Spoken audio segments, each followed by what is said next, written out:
வணக்கங்க. இன்னைக்கு நம்ம பண்ணையோட 15வது நாள் வந்து பிராய்லர் கோழி வந்து 500 கிராம் வெயிட் இருக்கணும். ஆனால் நம்மளது 460 கிராம் இருக்குது. 40 கிராம் வந்து ட்ராப் ஆகிருக்கு. வணக்கங்க. இன்னைக்கு நம்ம பார்க்க போகிறது நம்ம கோழி பண்ணையோட 15வது நாள் அப்டேட்டு. காலையில் அப்படியே உள்ளே வந்தாச்சு பண்ணைக்குள்ளே. மருந்து அடிச்சிருக்கு ஃபுல்லாக. நல்லா மருந்து அடிச்சிருக்கு. என்ன ரிசல்ட்டுன்னு பார்க்க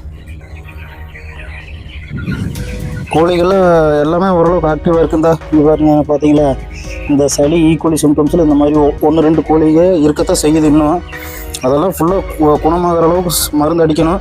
இந்த இதெல்லாம் அஃபெக்ட் ஆன கோழி, ஈக்குவலி அஃபெக்ட் ஆன கோழி.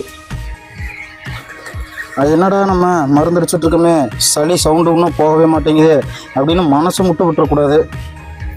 ஒரு மாட்டால்ட்டி கேஜ் கிடக்குது. அந்த மாதிரி நீங்கள் மனசு விட்டுட்டிங்கனாலே அங்கேயே நீங்கள் தோற்றுருவீங்க. சளி சவுண்டு போகிற வரைக்கும் டெய்லி வந்து மருந்து அடிக்கணும். அப்படி மருந்து அடித்தா தான் உங்களுக்கான கண்டிப்பாக வந்து பழைய நிலைமை கோழிகளை வெயிட் கெயின் ஆகிற அளவுக்கு கொண்டு வந்துடலாம். இதெல்லாம் வந்து ஒரு பிரச்சனையே கிடையாது. இந்த மாதிரி பிரச்சனைகள் வந்து ஆயிரக்கணக்கில் நம்ம பார்த்துருக்குற பண்ணையில். இந்த பிரச்சனையில் ஒரு பிரச்சனையை நினச்சிக்கிட்டு நம்ம மனசு விட்டுக்குள்ளே உட்காந்துடக்கூடாது. கண்டிப்பாக பாருங்கள், இன்றைக்கி 15வது நாள் வந்து நமக்கு 500 கிராம் இருக்கணும் வெயிட்டு. கரெக்டாக 1/2 கிலோ இருக்கணும். ஆனால் நமக்கு வந்து 460 கிராம் தான் இருக்குது. ஏன்னா இந்த சளினால் வந்து அஃபெக்ட். இந்த வெயிட்டு ட்ராப் ஆனதெல்லாம் ஒரு விஷயமே கிடையாதுங்க. கண்டிப்பாக இந்த வெயிட்டு வந்து இன்னும் ஒரே வாரத்தில் வந்து கண்டிப்பாக சூப்பராக கொண்டு வந்துடலாம்.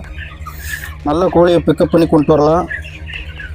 பாருங்கள் எப்படி இந்த மாதிரி இருக்கிற கோழியை வந்து நான் எப்படி பிக்கப் பண்ணி கொண்டு வரேன்னு மட்டும் பாருங்கள்.